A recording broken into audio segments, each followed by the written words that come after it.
اللہ وہی تو ہے جس نے ستونوں کے بغیر آسمان جیسا کہ تم دیکھتے ہو اتنے اونچے بنائے، پھر عرش پر جلوہ افروز ہوا اور سورج اور چاند کو کام میں لگا دیا۔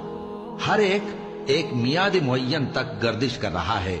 وہی دنیا کے کاموں کا انتظام کرتا ہے۔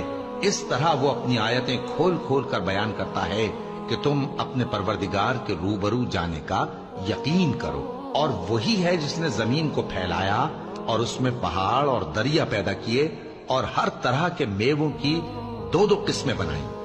وہی رات کو دن کا لباس پہناتا ہے۔